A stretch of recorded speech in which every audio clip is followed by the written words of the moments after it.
Hi, this is a short introduction to my latest cut-up book, which is King Solomon's Mines by H. Rider Haggard. So this follows the same kind of structure as all the cut-up books.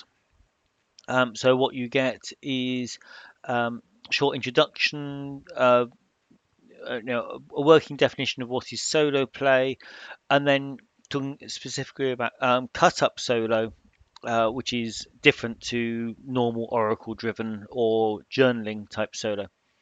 And then it goes into how you cut up and then about interpretation. Um, and there's kind of, you can do interpretive versus literal. I'm leaning towards interpretive, but then that's always been my background. But I demonstrate both. And this little section here, the little 3-line verse is an interpretive attempt, and then I take the same 3 cut ups at the start and then continue to build to create uh, a literal block. And the intention is that the cut ups will be what the GM says to you. Now this falls under what we call a non-authoring solo.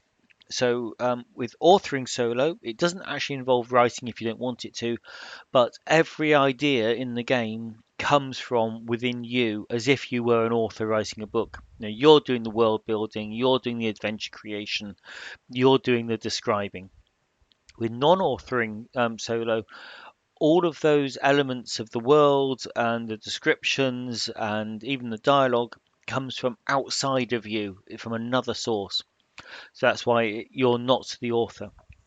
And the way cut-ups work is you have you know tens, hundreds, or thousands of snippets of text, all in from text in the genre you like, or genres if you're mixing things together.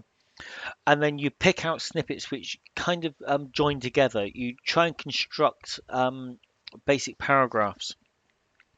But there's if we look at the text here, the ideas in here didn't come from within me, and they're quite dark and brooding, and you know because you take a random sample, you don't have the entire book to choose from instantly. You're taking a random sample. You have a selection which is outside your control, from which then to put together your paragraphs. And then what you would do is, once you've got this paragraph, you imagine your character's reactions to it, and then once you've done that, if there's any rules to apply, any skills to resolve, anything like that, you use the solo rules of the so you use the core rules of the game you're playing. You reference your character sheet. It's all proper role playing until it comes around to when the GM would give you the feedback on what happened, where did the scene move on to, and then you go back to the snippets and draw more samples. So I've got one, two alternative opening uh, sort of snippets here, and I describe both of them. Now, with each of these, oh, hang on, let me just bring this up. Where's the Excel? Is that one? Um, so with each of these cut-up booklets comes a couple of spreadsheets, a open document spreadsheet and an Excel spreadsheet. You can open them in Google Docs; they work just fine. And with the spreadsheet, there's 2,000 snippets in the PDF and 19,224, I think it is, snippets in the spreadsheet.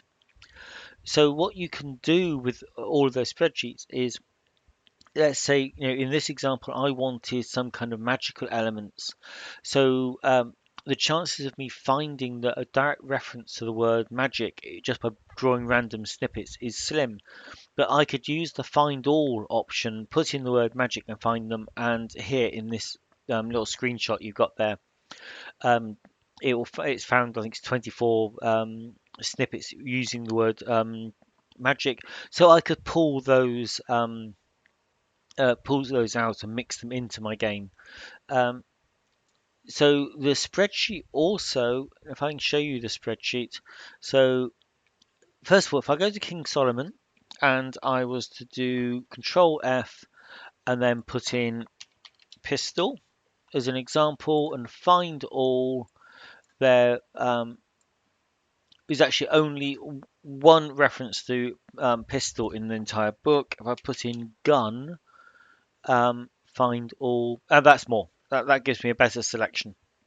So if I was in a scene where we were about to go for our guns and I wanted descriptive text, I could just pick out some of these and put them into my text, and uh, so I'm not completely at random. I'm pulling texts from a sample. So that's one thing you use a spreadsheet for. The other thing is this snippets page. And this gives you 20 snippets at once, and pressing F9 on the keyboard completely randomizes you, so you can grab 20 at once. So that's the core of what the spreadsheet does. You can also, from this big long list, you can actually print out a few hundred at a time. You can copy and paste them into Word and then print them. So if you were going away from the computer and you wanted to, a kind of, like almost disposable sheets, then you can just use a highlighter pen for the ones you've used, and you can play this entirely with pen and paper with printed sheets of snippets. Um, but let's go back to the PDF. So that was the spreadsheet and how you can search for it. Now I include a very, very basic D6 driven yes no oracle. Um, you may just have a really basic question, that finding the right snippet that's going to answer it could take you all day, but you can just use a basic yes no oracle for that. And I talk about how you interact with skills in games with questions.